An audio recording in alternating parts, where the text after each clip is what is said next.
A functioning press is vital to any democracy, and the President of the United States is being dismantled by both major political parties.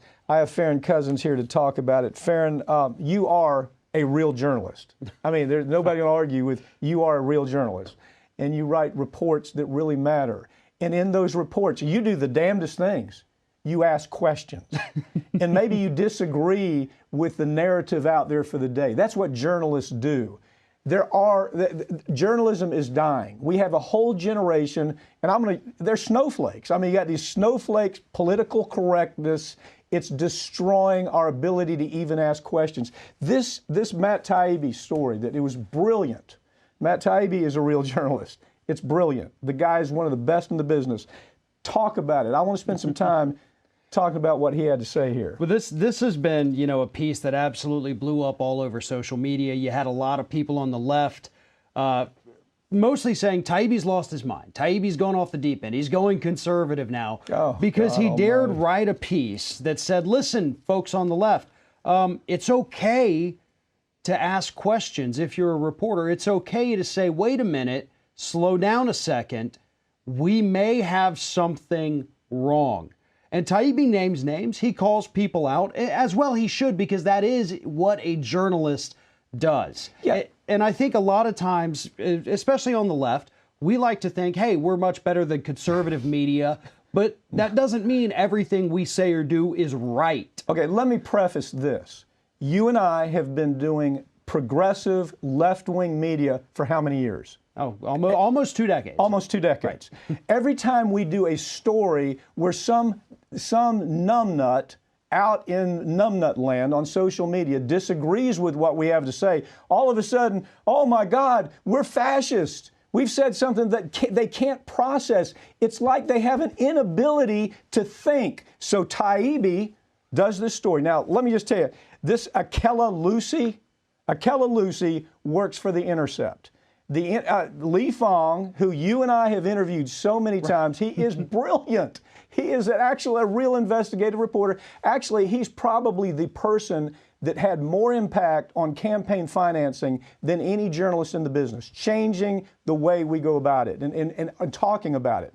So all of a sudden, this Akela Lucy, she works for The Intercept, who, by the way, I'm always talking about what a great organization that is. I don't know anymore. I literally don't even know what the hell's happening at The Intercept.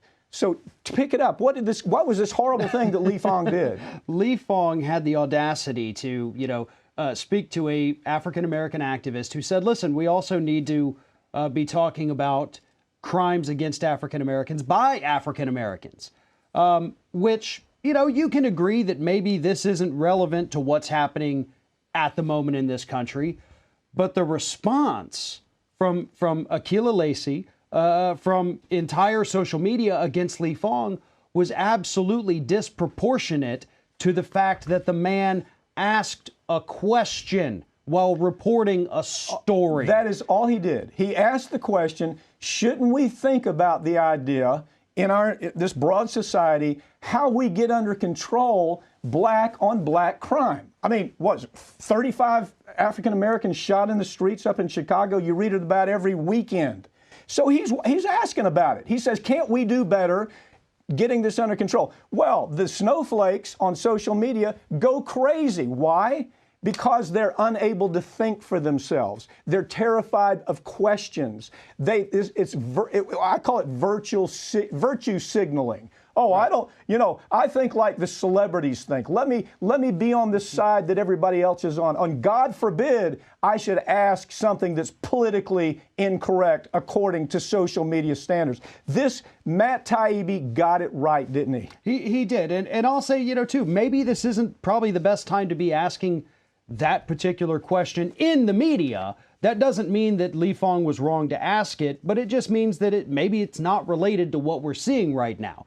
And again, I agree with almost everything Taibbi has said here, maybe not 100% of everything, but one thing I certainly don't agree with is the response that this has triggered from the left on social media. I spend a lot of time on Twitter just reading people, basically, learning more about how people react to things. It's a fascinating case study in humanity, just reading through Twitter.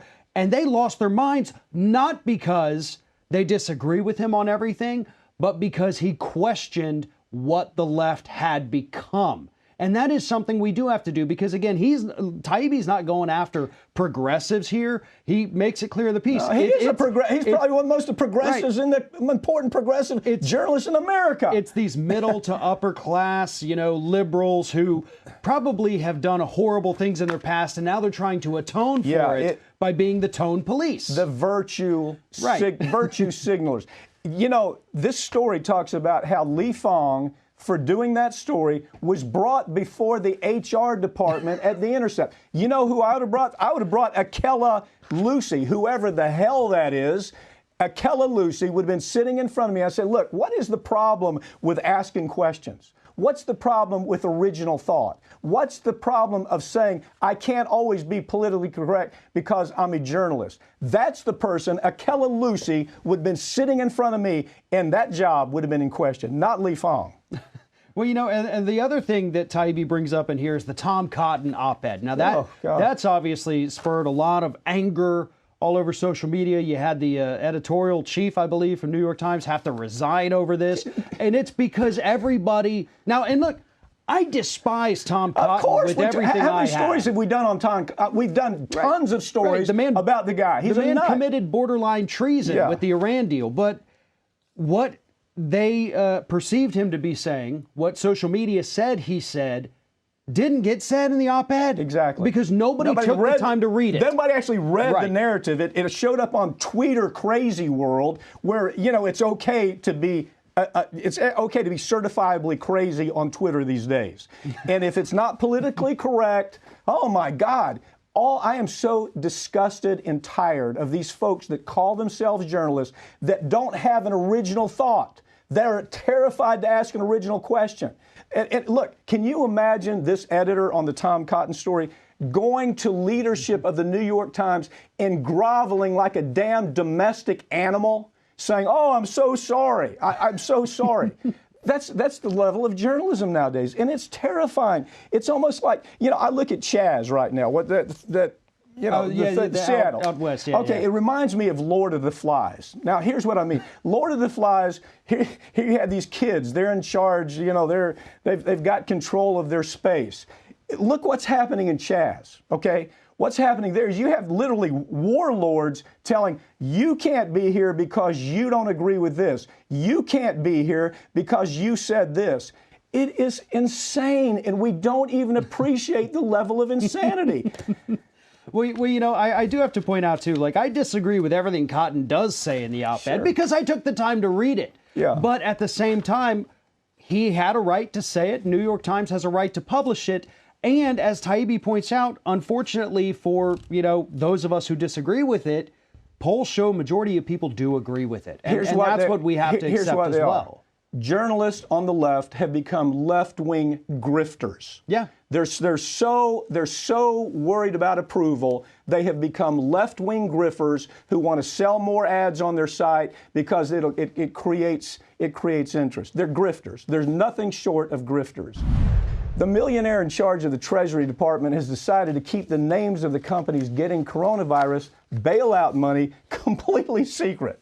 Okay, SBA, that's where the money's coming through, has always made that information available, but not under the little Munchin, right? Steve Mnuchin, he's going to do what Steve Mnuchin does, and that is keep everything secret, give money to his powerful friends, powerful financial interests, and then hide it from the public. And that is exactly what's happening here. And the reason he's doing it now is because we know from the first round of stimulus that 245 at least publicly traded companies got their hands on some of that small business loan money.